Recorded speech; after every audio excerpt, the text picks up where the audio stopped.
Bismillahirrahmanirrahim. Alhamdulillah wassalatu wassalamu ala Rasulillah wa ala alihi wa ashabihi wa man wala. Bapak-bapak, ibu-ibu, saudara-saudara sekalian, Assalamualaikum warahmatullahi wabarakatuh. Alhamdulillah kita bertemu lagi. Malam ini saya mau bicara, judul kita mudah. Sering kita dengarkan, tetapi saya khawatir kita, termasuk saya, tidak banyak melaksanakannya. Atau saya khawatir kita bukan saja tidak melaksanakannya, tapi kita melaksanakan, kita mengamalkan lawannya. Nah, ini beratnya di situ. Apa itu? Temanya silaturahim. Mungkin tidak banyak yang tahu bahwa dalam Al-Quran sekian banyak ayat yang berbicara tentang silaturahim. Saya ingin sebut dua ayat yang baik kita renungkan. Yang pertama, kita hanya sering mendengar ittaqullah, perintah bertakwa pada Allah, ya kan? Sebenarnya masih ada lagi objek dari takwa itu yang perlu juga kita perhatikan, walaupun harus dikaitkan dengan Allah. Misalnya, wattaqu yawman turja'una fihi ilallah. Bertakwalah menyangkut satu hari yang kalian akan kembali untuk bertemu dengan Allah. Jadi bukan ittaqullah, hari. Ada wattaqun naral lati quduhan nas wal. Bertakwalah menyangkut api. Ada perintah bertakwa menyangkut silaturahim. Wattaqullaha alladzi tasaaluna bihi wal arham. Ada beberapa penafsirannya. Salah satu di antaranya, bertakwalah kepada Allah yang dia itu kamu saling meminta atas namanya dan atas nama kekerabatan dan kekeluargaan kamu. Itu satu makna. Makna yang kedua, bertakwalah kepada Allah yang kamu saling meminta atas namanya dan bertakwa jugalah menyangkut hubungan kekeluargaan kamu. Jadi kita diminta bertakwa. Itu satu. Dari hadis-hadis Nabi pun, sebelum sampai ke hadis, saya ada ayat yang lain yang saya ingin katakan. Ada ayat yang saya khawatir paling tidak sebagian kita dikecam oleh ayat itu. Itu ayat di surat Muhammad. Allah berfirman, "Fahal asaitum in tawallaitum an tufsidu fil ardi wa tuqatti'u arhamakum." Apa maknanya? Paling tidak ada dua makna. Bisa jadi kalau kamu berpaling dari tuntunan agama, kalian akan melakukan pengerusakan di bumi dan memutus hubungan kekeluargaan kamu. Kalau kita balik, kalau terjadi dari seseorang pengerusakan di bumi atau memutus kekeluargaannya, maka itu berarti dia telah menyimpang dari ajaran Islam. Itu makna satu. Makna yang kedua, apakah jika kamu diberi kekuasaan di bumi, kamu akan melakukan pengerusakan dan memutus hubungan kekeluargaan kamu. Ini sebagian kita terjadi. Alangkah banyaknya orang yang kita ketahui yang putus hubungan, bukan cuma putus hubungan dengan keluarganya yang jauh, putus hubungan persaudaraannya, putus hubungan kasih antara suami istri gara-gara ini pilih ini, itu pilih ini. Ya kan? Nabi Shallallahu Alaihi Wasallam sekian banyak hadisnya yang berbicara tentang hubungan kekeluargaan. Man kana yu'minu billahi wal yawmil akhir falyasil rahimah. Siapa yang benar-benar beriman kepada Allah dan hari kemudian, maka hendaklah dia menyambung hubungan silaturahim. Ya kan? Banyak sekali, puluhan hadis, puluhan menyangkut itu. La yadkhulul jannata qati'un, tidak akan masuk surga orang yang memutus hubungan kekeluargaan.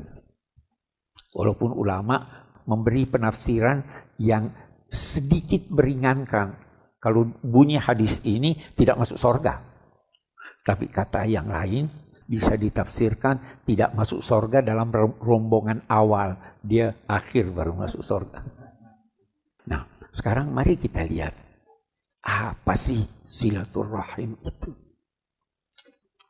Silaturahim terdiri dari dua kata, silat dan rahim. Silat itu artinya menyambung. Yang mana tuh yang benar? Silaturahim atau silaturahmi? Nah, kita lihat. Rahim itu apa? Rahim itu tempat bayi, tempat peranakan. Iya kan? Mengapa tempat peranakan itu dinamai rahim? Karena apa yang berada atau keluar dari rahim, itulah yang paling disayangi, yang paling dikasihi oleh sang ibu atau oleh ayah, ya kan? Itu saya katakan, setiap orang tua itu pasti cinta kasih pada anaknya. Ya, itu naluri. Kasih pada anak. Karena dia kasih, maka tempat anak itu dinamai rahim. Silaturahim. Allah berfirman, rahim itu saya namai rahim karena dia punya hubungan dengan saya. Saya Ar-Rahman Ar-Rahim. Siapa yang menyambungnya, manusia yang menyambung ini, saya akan bersambung juga dengan dia.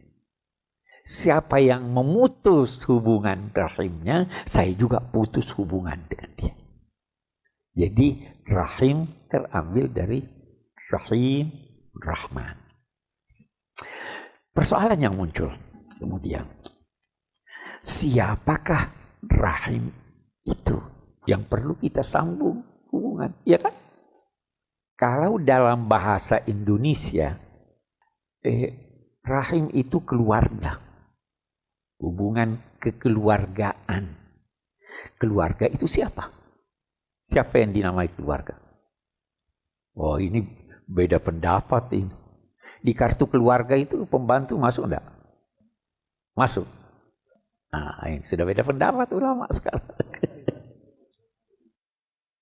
Ada yang membatasi keluarga itu pada kepala keluarga, istri dan anak. Baik anak keturunan maupun yang diadopsi. Itu yang. Tapi kalau di kartu keluarga tidak begitu. Ada yang memahami keluarga itu semua orang yang hidup dalam satu atap dan mempunyai hubungan ketergantungan dan keterikatan. Mertua masuk enggak kalau tinggal di sini? Nah, kalau lain rumahnya sudah beda-beda. Kita tanya agama, apa yang dimaksud dengan rahim? Secara otomatis pasti suami, istri, anak itu rahim. Ya kan, keluarga itu secara otomatis. Tapi agama lebih memperluas lagi kata keluarga. Keluarga itu adalah siapa yang bila Anda lelaki haram Anda mengawini perempuan yang termasuk keluarga Anda. Saya jelaskan. Mertua itu boleh dinikahi. Nah, keluarga. Ya kan? Saudaranya ibu. Jadi semua yang haram Anda nikahi, wahai laki-laki, itu keluarga. Semua yang haram Anda nikahi, wahai perempuan, itu keluarga.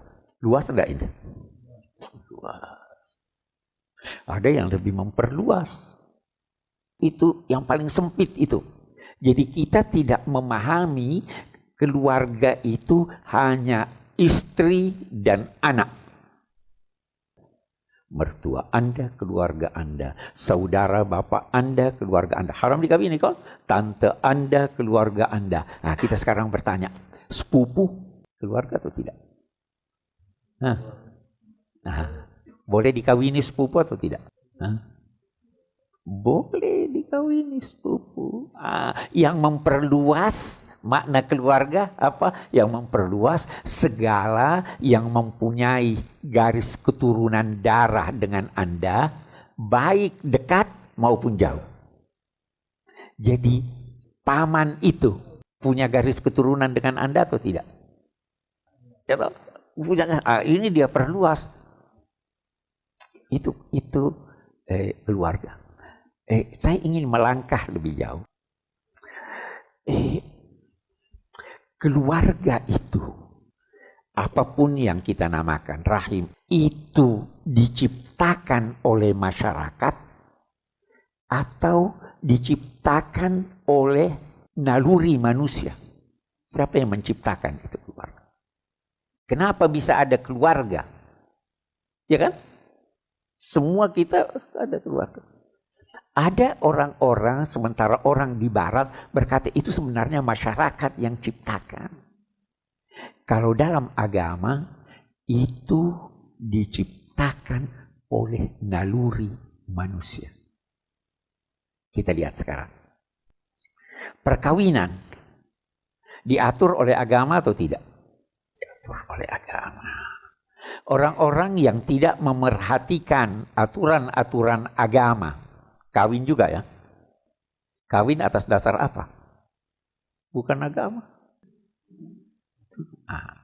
Ada seorang filosof Muslim, dia katakan begini.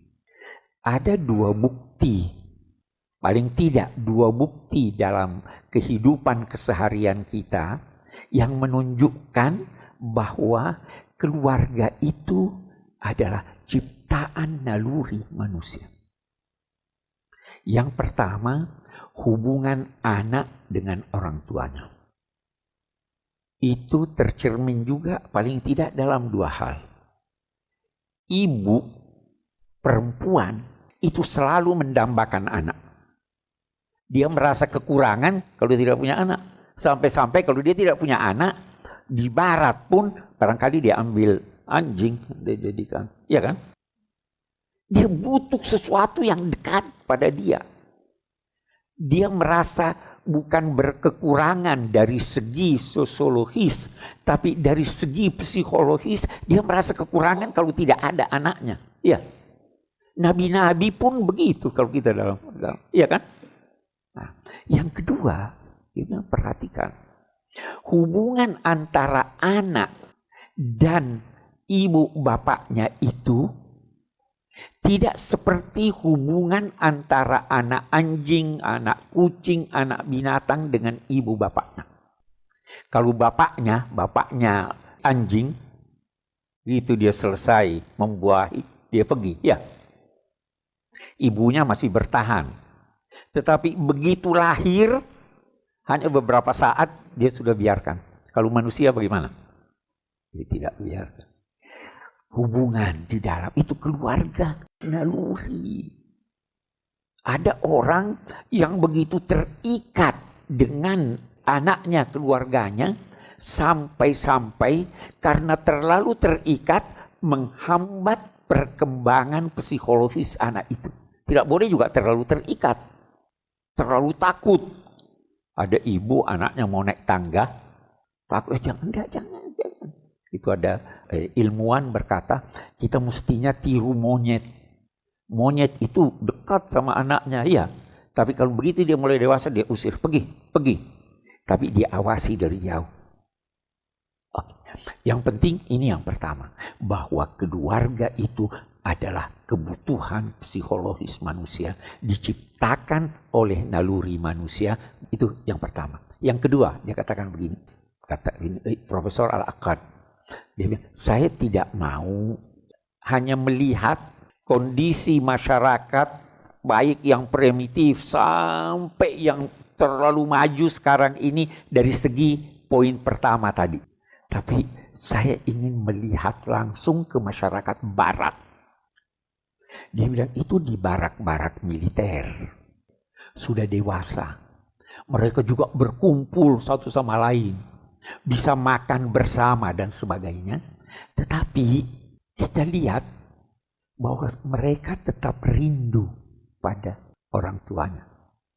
Tidak bisa digantikan keberadaan mereka dalam suatu tempat bergaul setiap saat, makan dan minum bersama tanpa merindukan itu.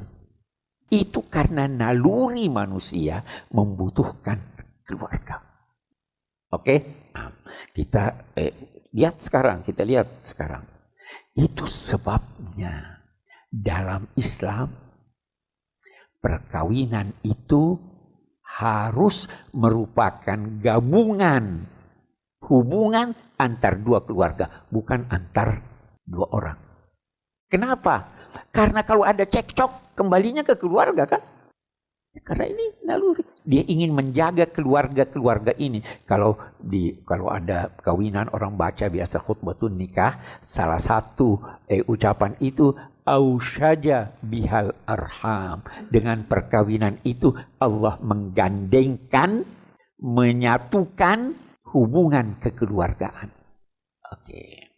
Jadi kita butuh keluarga. Sehingga kalau ada kesalahpahaman, lakukan silaturahim. Ya kan?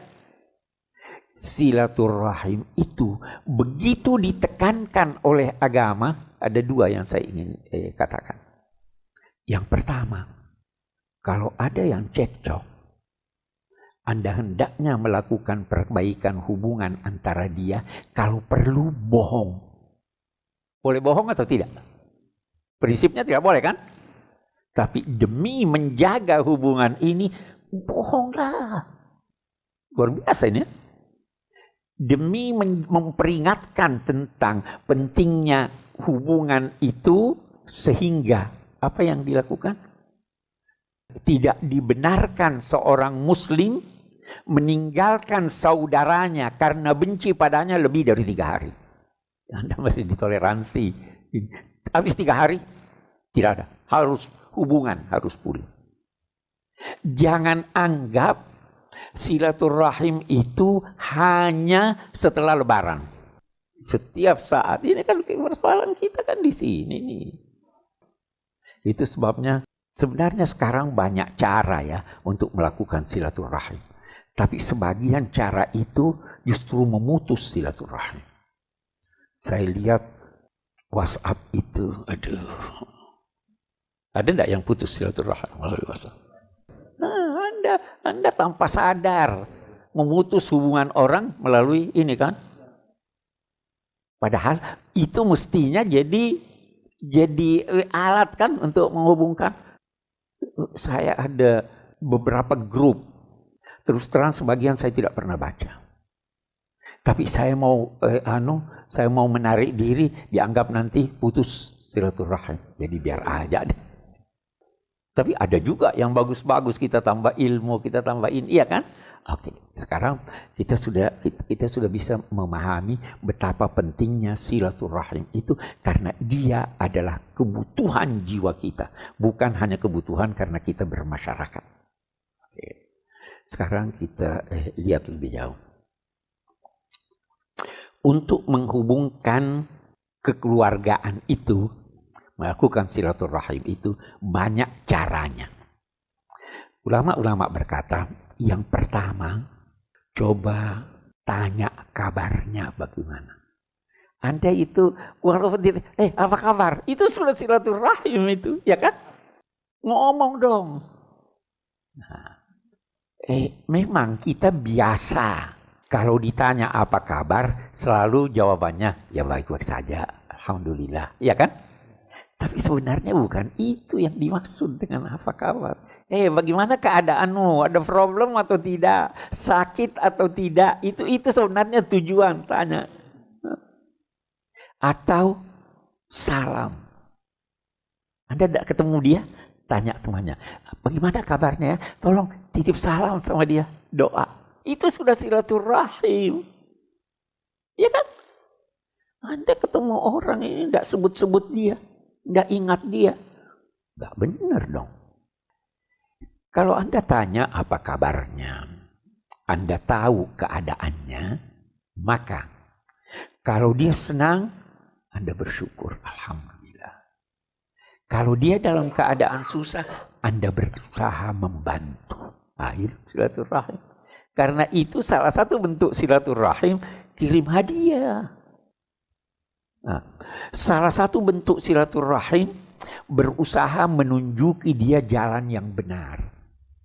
Hei, ini keliru, ini mestinya begini. Itu silaturahim.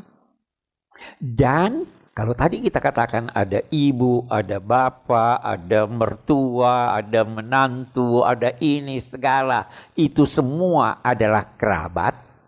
Maka walaupun mereka telah meninggal dunia, Anda masih wajib bersilaturahim kepadanya.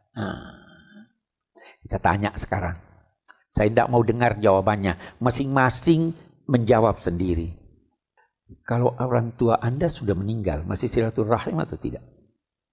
Saya tidak berkata harus ke kuburannya. Tapi doa. Masih baca Fatihah enggak buat dia? Masih memelihara tidak hubungan baik dengan teman-teman ayah saudara? Tidak bersilaturahim. Itu ada Abdullah ibni Umar, ada riwayat itu Abdullah ibni Umar. Di suatu waktu jalan, dia bertemu dengan satu orang jalan kaki. Abdullah ibni Umar naik keledai.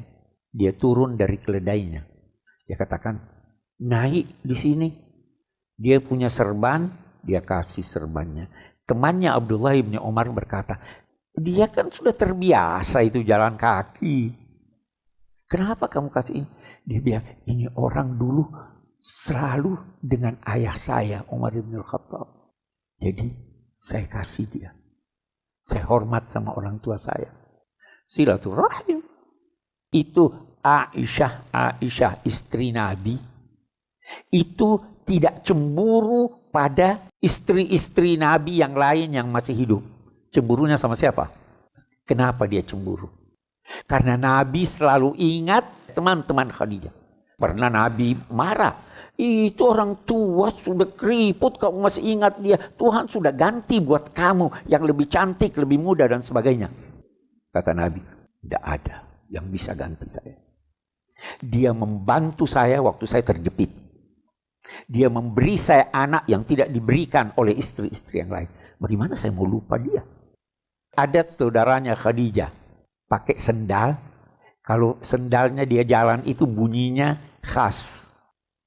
Nabi dengar, ya Allah, seperti terompahnya Khadijah. Silaturahim aja. Masih ada enggak kira-kira kayak gitu sekarang?